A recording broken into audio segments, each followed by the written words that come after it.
guys, today we're doing an unboxing of a MITM hot water pressure washer that we just received. I've been waiting a long time to get one of these, so today we're going to break down the packaging and see what we got.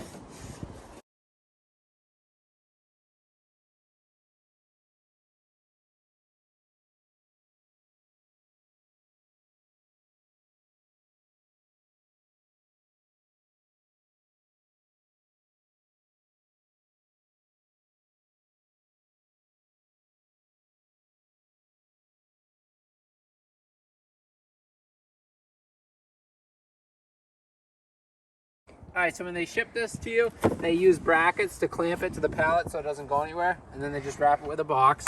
They give you a whole packet with a booklet for the motor and the pressure washer itself. And this is the 3000 PSI version, and it comes with the Honda 270 GX motor. And as you can see, it comes with the hoses, your wand, and then all your angle tips. And then this on the back here, this is where you put your kerosene or your diesel for the hot water for the burner. So when you're hooking up your water, this is where your water feed goes in, and this is your whole pump assembly. And then that flows and goes into the burner where it gets heated. And then when you hook up your wand, you hook it up to this quick connect right here, and that'll get you hot water on the way out of the burner. They use 10mm bolts here to hold the pressure washer onto the pallet. I'll do these quick. And then that will loosen the pressure washer from the pallet.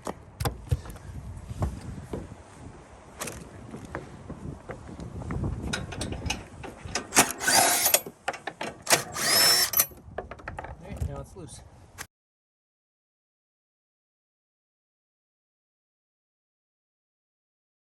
Just unwrangled the hose and measured it. They come with 50 feet of hose, which should be plenty. Disassembled the gun, and I was reading on the side of it, it's actually rated for 4500 PSI, and this unit puts out 3000 PSI, so I like the fact that this is upgraded for the PSI, so we shouldn't have any issues with this braking. The original plan with this was going to be to take it off the pallet, but since at work I have my skid steer, I think what I'm going to do is keep it on the pallet and keep it bolted to the body so I can just pick the whole thing up off the pallet and let it run on there rather than picking it up from the frame here. It looks like they set it up here with a grab bar, so I'm pretty sure if you put a strap on there and pick it up, that should be the even point when you pick it up. So I'll try that at some point.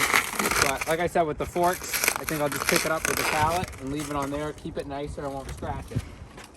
The gas tank on the motor comes, they run them at the factory, so it does have a little bit of fuel in it. They run them just for a few minutes to make sure that it's assembled properly and they've got a good motor. The oil on the motor is filled. Check the level on that quick. Yep, plenty of oil. Set a little bit of an angle here, but the burner is empty, so you got to fill that with either kerosene or diesel, depending on what you're going to run in it. You can do either or. And what are you going to put in it?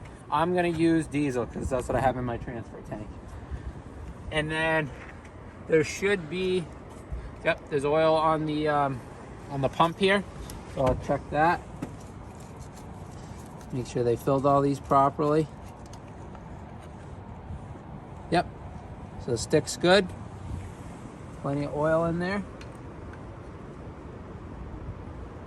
And I believe that's it for oil and fluids on this unit.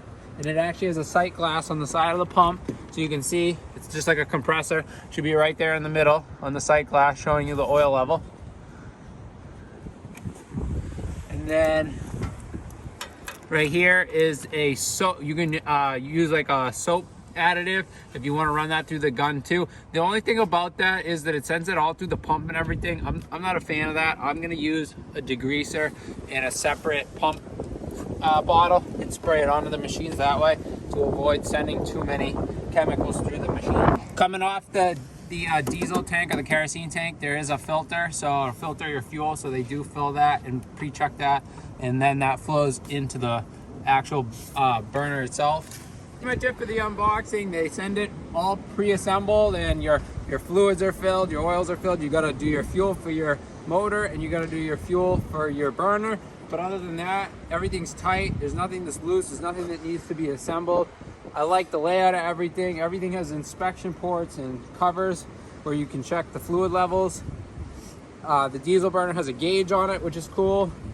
They do a wand holder on the side of the frame here. The one thing about this unit that some of the other ones that are slightly more expensive do have is on the burner. It's not just on and off. There's actually a thermostat where you can adjust it, but you're starting to get into a different price range. We got this unit through Gepler's, and we actually got a really good deal on it because they had a 25% off at the end of the year.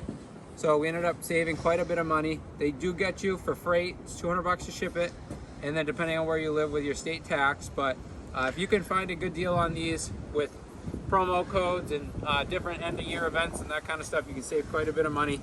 So we'll get this thing up and running this week, and we'll try it out, let you know how it is.